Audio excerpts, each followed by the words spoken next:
इससे पहले वाले क्लास में आप लोगों ने पढ़ा पाइथागोरस थ्योरम और उसके कन्वर्स को, ठीक है।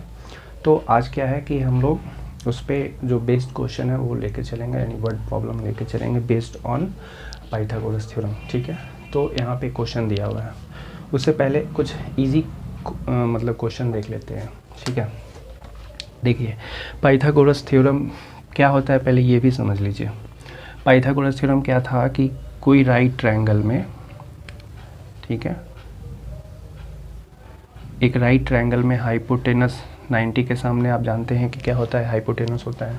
तो 90 के अपोजिट ये हाइपोटेनस हो गया। यहाँ पे परपेंडिकुलर आप ले लीजिए इसको और इसको बेस ले लीजिए। तो आपका पाइथागोरस थ्योरम का स्टेटमेंट क्या कहता है ना, कि किसी भी राइट ट्रायंगल में हाइपोटेनस का जो स्क्वायर होता है वो परपेंडिकुलर स्क्वायर और बेस स्क्वायर के सम के इक्विवेलेंट होता है। तो आप जानते हैं H square is equal to P square plus का बी स्क्वायर, ठीक है। तो इस चीज़ को याद रखिएगा कि किसी भी राइट ट्रायंगल में 90 डिग्री के अपोजिट जो साइड होता है उसको हाइपोटेनस कहते हैं। और यहाँ पे जो पाइथागोरस थ्योरम है वो उसका स्टेटमेंट क्या कहता है, in any right triangle the square of hypotenuse is equal to the sum of squares of perpendicular and base, ठीक है। यानी किसी भी राइट ट्रायंगल में जो हाइपोटेनस का स्क्वायर होता है वो परपेंडिकुलर स्क्वायर और बेस स्क्वायर के सम के इक्विवेलेंट होता है, ठीक है। चलिए यहाँ ध्यान दीजिए।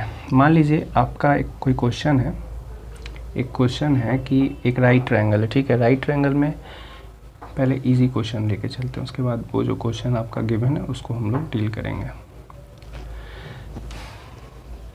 मान लीजिए एक राइट ट्रायंगल, इसका नाम ABC है। इसमें आपका परपेंडिकुलर और बेस आप मान लीजिए कि 3 सेंटीमीटर है और ये आपका जो बेस है वो ये 4 सेंटीमीटर का है। तो आपको यहाँ पे हाइपोटेनस निकालना है। हाइपोटेनस यानी कि कर्ण का लेंथ निकालना है, लंबाई निकालना है। तो आप क्या करेंगे, जैसा आप जानते हैं, देखिए ये कैसा ट्रायंगल है, आपका राइट ट्रायंगल है। यहाँ पे आपका क्वेश्चन हम बना ही देते हैं। क्वेश्चन है इन राइट ट्रायंगल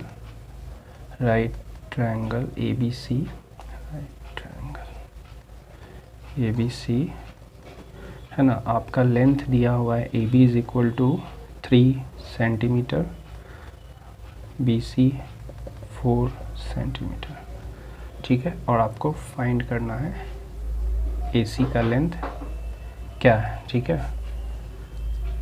इफ़ यहाँ पे एंगल B 90 डिग्री का है, एंगल B 90 डिग्री का है, ठीक है। तो आप क्या जानते हैं कि हाइपोटेनस का जो स्क्वायर होता है वो परपेंडिकुलर स्क्वायर और बेस स्क्वायर के सम के इक्विवेलेंट होता है, यानी उसके जोड़ के बराबर होता है, ठीक है। तो इसके अकॉर्डिंग आप लिख सकते हैं क्या कि AC का जो स्क्वायर है वो इक्वल होगा किसके, AB square plus BC square के। तो AB का वैल्यू आप क्वेश्चन में आपका दिया हुआ है 3, तो 3 का स्क्वायर कर लीजिए प्लस का 4 का स्क्वायर कर लीजिए, 3 3 से आपका 9 लिख लीजिए प्लस 4 का स्क्वायर 16 लिख लीजिए, दोनों को ऐड कीजिएगा 25 और इसका स्क्वायर रूट निकालिएगा तो कितना आ जाएगा, बोलिए, √25 लिखिए, इसका वैल्यू आ जाएगा 5 सेंटीमीटर, ठीक है। चलिए एक क्वेश्चन और ले लेते हैं, उसके बाद हम इस क्वेश्चन पे भी आएंगे। आपका क्वेश्चन है in a right triangle if angle B आपका 90 डिग्री है और AC आपका यहाँ पे 13 सेंटीमीटर दिया हुआ है, ठीक है। और आपका AB का वैल्यू 5 ले लीजिए, 5 सेंटीमीटर, ठीक है। देन आपको फाइंड करना है BC का लेंथ, ठीक है।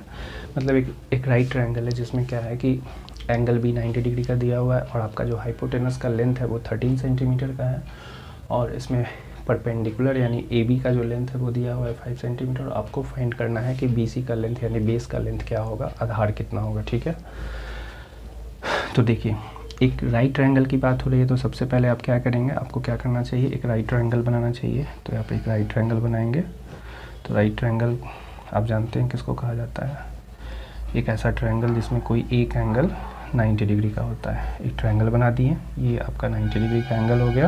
इसको हिंदी में समकोण त्रिभुज भी कहा जाता है, ठीक है। इसमें क्या होता है इसमें आपका क्वेश्चन में गिवन क्या है, गिवन कंडीशन है कि एंगल वी आपका 90 है, AC दिया हुआ है आपका 13 सेंटीमीटर का और AB दिया हुआ है आपका 5 सेंटीमीटर। आपको फाइंड करना है कि ये BC का लेंथ कितना है, ठीक है। तो आप इसके लिए क्या करेंगे, आप जानते हैं है ना, by Pythagoras theorem. Pythagoras theorem से आप क्या जानते हैं कि AC का जो स्क्वायर होता है वो इक्विवेलेंट होता है AB square plus BC square के, ठीक है।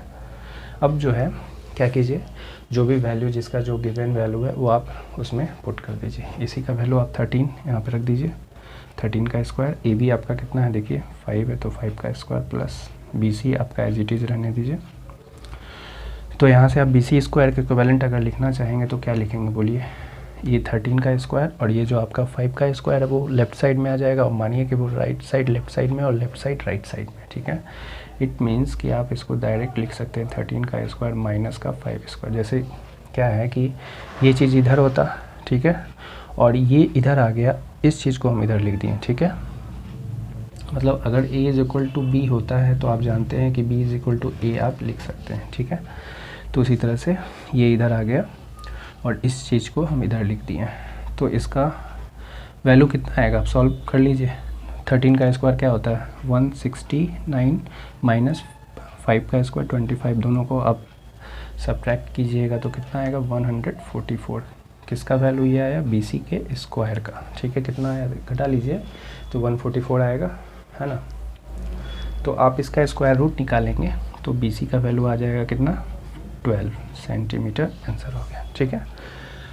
चलिए अब इस क्वेश्चन पे आते हैं। क्वेश्चन क्या है कि दो, है ना, क्वेश्चन आपका क्या कर रहा है, 2 poles of height 6 metre and 11 metre stand vertically on a plane ground.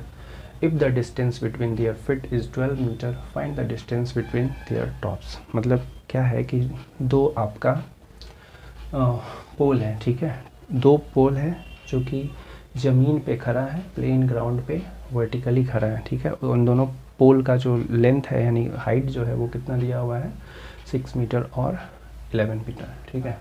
और क्या है कि आपका उन जो डिस्टेंस बिटवीन देयर फीट है, मतलब उनके पैरों के बीच का जो डिस्टेंस है, पैर का मतलब उनके बेस का जो डिस्टेंस है, ठीक है, वो आपको फिगर बताएंगे तो आपको समझ में आ जाएगा। वो दिया हुआ है 12 मीटर और आपको क्या करना है उनके टॉप का क्या डिस्टेंस होगा वो निकालना है। तो सबसे पहले इस टाइप का जो भी क्वेश्चन अगर आपको सामने मिले तो आपको फिगर बनाना चाहिए, ठीक है। तो आप फिगर बनाएंगे, 6 मीटर और 11 मीटर का दो पोल है जो कि ज़मीन पे खड़ा है। तो आप क्या कीजिए, एक 6 मीटर का बना लीजिए पोल, ठीक है, जो कि वर्टिकली खड़ा है। तो वर्टिकली हमेशा खड़ा ऐसा होगा 90 डिग्री जैसा, परपेंडिकुलर जैसा, ठीक है, वर्टिकली। जैसे होता क्या है देखिए, ये हॉरिजॉन्टल लाइन होता है आपका, ठीक है, ये इसको बोलते हैं हम लोग हॉरिजॉन्टल लाइन, हॉरिजॉन्टल लाइन याद रखिएगा। और ये आपका इस पे जो परपेंडिकुलर लाइन होता है इस टाइप का, उसको हम लोग बोलते हैं वर्टिकल लाइन, ठीक है। लिख ही देते हैं हॉरिजॉन्टल लाइन, ठीक है, जो आपके बेस के पैरेलल होता है, ज़मीन के पैरेलल होता है, वो हॉरिजॉन्टल लाइन होता है। और ये आपका लाइन जो है बेस पे परपेंडिकुलर होता है उसको हम लोग क्या बोलते हैं, ये हॉरिजॉन्टल हो गया, ठीक है, हॉरिजॉन्टल लाइन, ठीक है। और ये हो गया आपका वर्टिकल लाइन, इस चीज़ को याद रखिएगा, ठीक है। तो वर्टिकल का मतलब समझ में आ गया, इस तरह से परपेंडिकुलर खड़ा होगा वो ज़मीन पे। तो क्या है कि 6 मीटर का है और दूसरा वाला 11 मीटर का है। तो आप 11 मीटर जो कि 6 मीटर से बड़ा होता है तो थोड़ा सा इसको बड़ा बनाइएगा, तो आप इसको बड़ा बना दिए इस टाइप से, ठीक है। ये दोनों ज़मीन पे खड़ा है, ये आपका ज़मीन है, इस पर खड़ा है, ठीक है। तो इसका लेंथ कितना कितना है 6 मीटर है और अगला वाला जो है उसका सेकेंड वाला 11 मीटर, ठीक है। उसके बाद क्या है कि डिस्टेंस बिटवीन दियर फिट का मतलब क्या होता है पैरों के बीच का डिस्टेंस, मतलब ये इसका पैर हुआ, ठीक है। ये देखिए, मान लीजिए आप इसका नाम ले लीजिए AB और इसको आप मान लीजिए एज्यूम कीजिए कि ये CD है। तो इसका जो पैर है फिट है वो कौन होगा, B होगा, किसका AB का, 6 मीटर वाले का B होगा। और ये आपका जो CD है उसका जो फिट है वो कौन है, T है, ठीक है, पॉइंट T। तो क्या है कि इनके फिट का जो डिस्टेंस है ना, वो कितना दिया हुआ है आपका 12 मीटर। तो आप इसको 12 मीटर कर लीजिए, ठीक है। उसके बाद क्या है कि आपको इनके टॉप के बीच का डिस्टेंस निकालना है, बिटवीन दियर टॉप्स, है ना। BW का मतलब बिटवीन, है ना, दियर टॉप्स, आपको डिस्टेंस निकालना है। तो टॉप देखिए, ये टॉप है ना, ये वाला A पॉइंट और ये C पॉइंट, तो इसको आप मिला दीजिए। तो यही आपको निकालना है कि इसका लेंथ कितना होगा, ठीक है। तो आपको इसके लिए क्या करना चाहिए, एक परपेंडिकुलर यहाँ से ड्रॉ कर दीजिए इस तरह से, ठीक है। ये आपका एडिशनल वर्क हो गया कंस्ट्रक्शन, तो आप इसको R मान लीजिए। देखिए यहाँ पे जब ये परपेंडिकुलर आप ड्रॉ किए हैं, तो ये जो आपका क्वाड्रिलेटरल बन रहा है, ये कैसा क्वाड्रिलेटरल है, ये एक रेक्टेंगल है, आपको दिख रहा है। क्यों है रेक्टेंगल, क्योंकि यहाँ पे आप परपेंडिकुलर ड्रॉ किए तो 90 डिग्री का एंगल यहाँ पे दिख रहा है, ठीक है। और ये ऑलरेडी यहाँ पे 90 डिग्री का एंगल था वर्टिकल लाइन होने के कारण, ठीक है। तो 90 डिग्री यहाँ भी 90, तो ये ऑटोमेटिकली 90 डिग्री हो जाएगा, है ना, क्योंकि किसी भी क्वाड्रिलेटरल के चारों एंगल का जो सम होता है वो 360 डिग्री के इक्विवेलेंट होता है।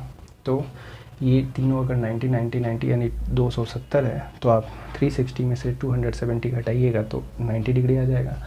अब क्या है कि अगर किसी भी क्वाड्रिलेटरल में मतलब चारों एंगल, मतलब प्रत्येक एंगल 90 डिग्री का आ जाए, तो वो जो आपका मतलब क्वाड्रिलेटरल है वो एक रेक्टेंगल हो जाता है, ठीक है। यानी कि अगर किसी भी क्वाड्रिलेटरल में जो सब जितना भी एंगल है सब अगर 90 डिग्री का होगा, तो वो क्या होगा, एक रेक्टेंगल हो जाएगा, ठीक है। चलिए, अब ये रेक्टेंगल होने के कारण ये आपका 6 मीटर है, तो यहाँ से यहाँ तक भी आपका 6 मीटर हो जाएगा। ये वाला कौन सा, RD, यहाँ से यहाँ तक जो RD है आपका, ये वाला, है ना, यहाँ से यहाँ तक दिख रहा है, ये लेंथ है, ठीक है।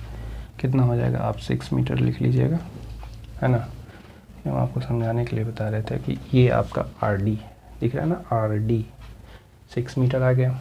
अब देखिए क्या है कि ये जो CD है वो टोटल 11 मीटर का है ना। और यहाँ से यहाँ तक आपका 6 मीटर है, ये 6 मीटर है, तो यहाँ से यहाँ तक 6 मीटर हो गया। तो ये 11 था, ये 6 है, तो ऊपर वाला कितना हो जाएगा, आप 11 में से 6 को घटाइएगा तो ऊपर वाला आ जाएगा, यानी कि ये कितना हो जाएगा, बोलिए। ये जो आपका CR है वो कितना हो जाना चाहिए, CR इक्वल टू आप लिखिएगा 11 मीटर माइनस का 6 मीटर, ठीक है। तो आपका आ गया 5 मीटर, है ना। 11 में से 6 घटेगा तो 5 आ जाएगा, ऊपर वाले CR का जो लेंथ है वो आ गया 5 मीटर, ठीक है। ऊपर वाला जो पार्ट था उसका लेंथ आ गया 5 मीटर। अब देखिए ये चूँकि रेक्टेंगल होने के कारण अपोजिट साइड क्या हो जाएगा, इक्वल हो जाएगा। ये 12 मीटर है तो ये भी आपका 12 मीटर हो गया। और यहाँ से आप ये वाला जो लेंथ है इसको आप 5 मीटर कंसीडर कर सकते हैं। कहाँ से कहाँ तक, ये वाला RC है, ये RC है, ठीक है, CR या RC जो भी बोलिए। अब ये आपको ट्रायंगल दिख रहा है, ये कैसा ट्रायंगल है बताइए। ये एक राइट ट्रायंगल है, क्योंकि यहाँ पे एक एंगल 90 डिग्री का है, तो 90 के अपोजिट यहाँ पे कौन हाइपोटेनस होगा, बोलिए। यहाँ पे हाइपोटेनस AC हो जाएगा। तो आप लिखेंगे इन राइट ट्रायंगल CRA, या फिर आप नाम ऐसे भी लिख लीजिए ARC कर लीजिए, इससे कोई फ़र्क नहीं पड़ता है, ARC, ठीक है। राइट ट्रायंगल है, यहाँ पे 90 का एंगल बन रहा है, एंगल R, ठीक है। तो R के अपोजिट जो साइड है वो हाइपोटेनस होगा, यानी यहाँ पे हाइपोटेनस आप लगा सकते हैं ना पाइथागोरस थ्योरम का यहाँ पे हेल्प लेंगे, ठीक है, क्योंकि राइट ट्रायंगल से पे बेस्ड है, इसी वजह से पाइथागोरस थ्योरम लगाएंगे। और पाइथागोरस थ्योरम आप जानते हैं किसी भी राइट ट्रायंगल में हाइपोटेनस का जो स्क्वायर होता है वो परपेंडिकुलर स्क्वायर और बेस स्क्वायर के सम के इक्विवेलेंट होता है, ठीक है। इस वजह से आप क्या लिखेंगे, AC का स्क्वायर इज इक्वल टू, ये आपका हाइपोटेनस है, ये आपका परपेंडिकुलर हो गया RC, यानी CR जो भी आप लिखिए, CR का स्क्वायर प्लस ये वाला बेस यानी कि AR का स्क्वायर, ठीक है। चलिए, आपको तो निकालना था AC ही ना, तो CR कितना है बताइए। CR है, हाँ, CR का वैल्यू आप लाएँ यहाँ से 5 मीटर, तो आप रख दीजिए यहाँ पे 5 का स्क्वायर कर दीजिएगा, बाद में मीटर लगा दीजिएगा। AR यहाँ पे रख दीजिए 12 का स्क्वायर कर दीजिएगा, 5 का स्क्वायर आप जानते हैं 25 होता है, 144 इसका 12 का स्क्वायर होता है, दोनों को ऐड कीजिएगा 169 आएगा, फिर स्क्वायर रूट निकाल लीजिएगा तो 13 आपका आंसर आ जाएगा AC का। ठीक है, 13 मीटर इसका आंसर हो गया। तो आज के लिए हम इतना ही रखते हैं। अगर वीडियो पसंद आता है तो चैनल को सब्सक्राइब कीजिए, ठीक है, और अपने दोस्तों के साथ शेयर भी कीजिए, और कमेंट करके ये भी बताइए कि आपको कौन सा टॉपिक पढ़ना है। Thank you.